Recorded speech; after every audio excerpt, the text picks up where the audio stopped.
Hi, it's Steve. Today we'd like to show you how to change the motor drive pulley on your dryer, and it's a really easy job.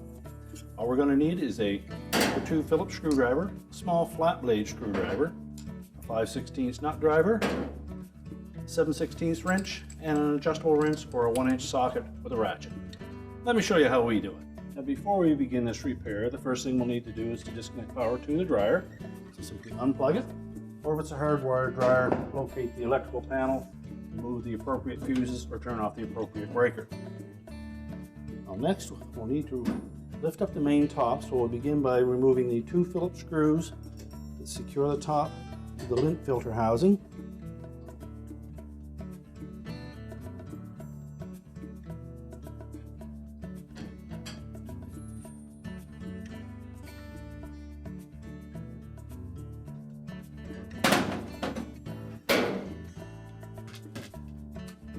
Now there are also 2 spring clips at the front of the main top that secure it to the front panel. Then normally you can just pull that forward and lift up, release them. If not, take a putty knife and slide it in there to depress the spring. We'll tilt our top up, and then we'll need to support that against a solid surface. Now with the front panel removed, we next need to remove the belt and the drum. So we'll reach in on the right hand side, locate the idler pulley bracket. We'll just lift up on that bracket as we rotate the belt off of the motor pulley.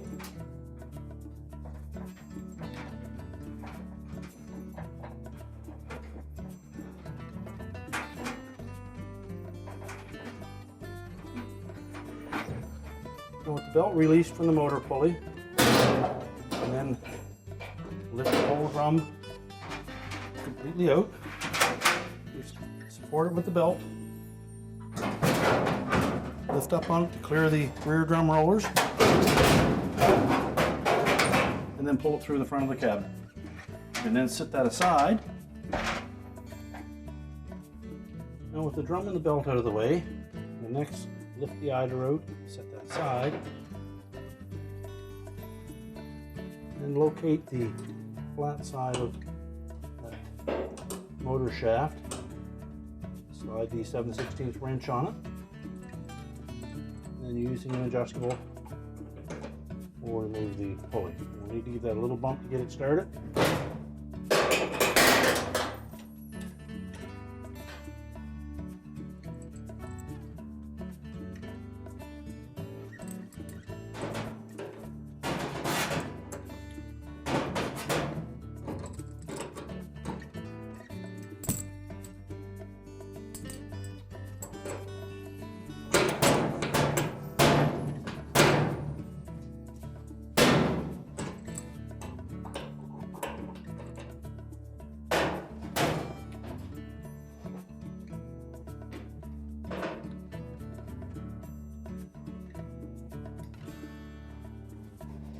And just continue to unthread that pulley from the motor shaft.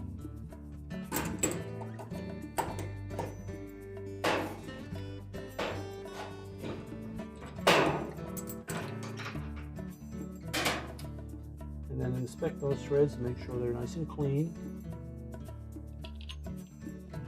I'll also remove the belt guard, slide that off the shaft and discard it. Next we'll take our new pulley. Just start the threads by hand, and then reposition our 7/16 wrench to the opposite side.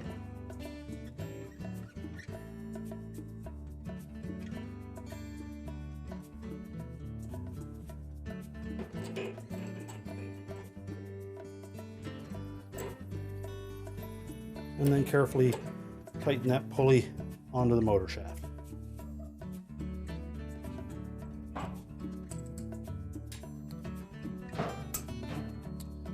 Well, next we're ready to reinstall the idler and the drum and the belt. Now with the motor pulley back on the dryer motor, we'll next need to put the drum and belt back on and also engage that belt with the idler pulley. Now the idler pulley has a tongue on the lower portion of that mounting bracket along with two little tabs. In the base of the dryer there are two slotted openings.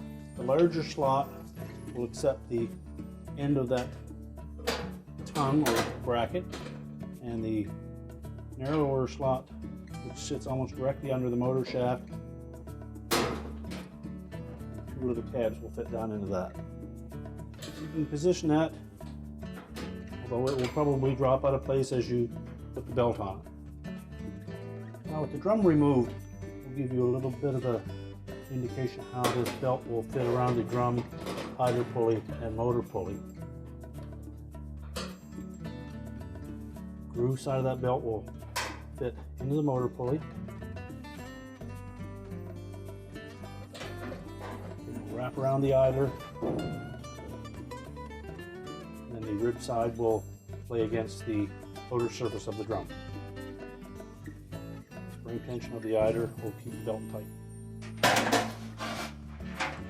So next we'll take the drum. This groove at the back is going to sit on top of the two drum rollers. So using the belt to support the weight of the drum, we lift that into position.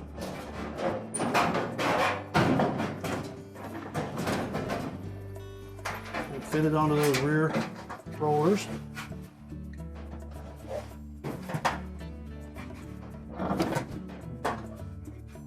We need to make sure that the felt sits outside of that lip for the rear bulkhead. And you can view that from inside the drum. And once we have that lined up, we'll next position the belt on the drum.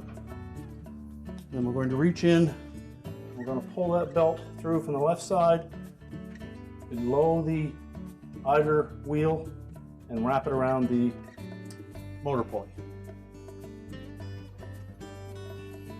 First of all, make sure that our idler bracket is sitting in the proper slots in the base.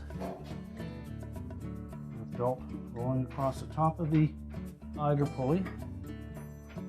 Just going to tuck that loop in underneath, and while lifting up on that bracket to release the tension.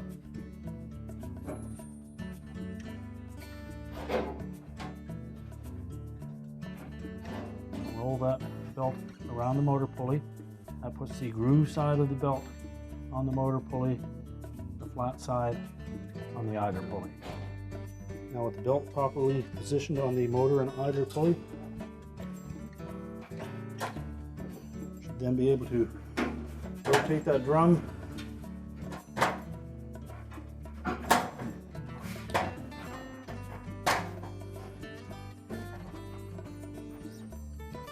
do a visual, make sure it's still in place, and then we can go ahead and put the front panel on. Now with the drum back in place, we can put the front panel back on.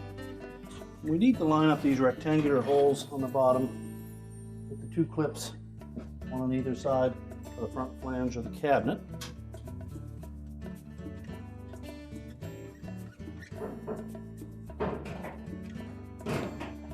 And while doing that, you'll need to lift up on that drum and support it. And then make sure that the opening in the drum fits over the front felt.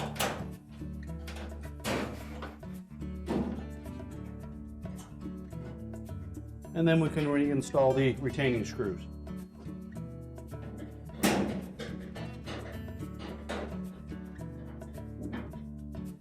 And tighten both of those screws securely.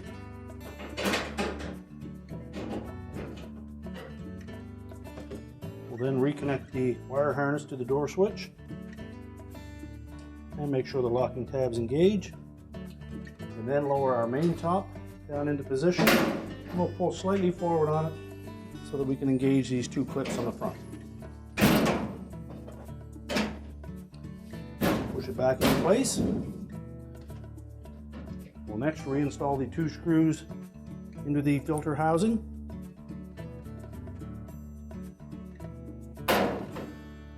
We're now ready to reconnect the power, and our repair is complete.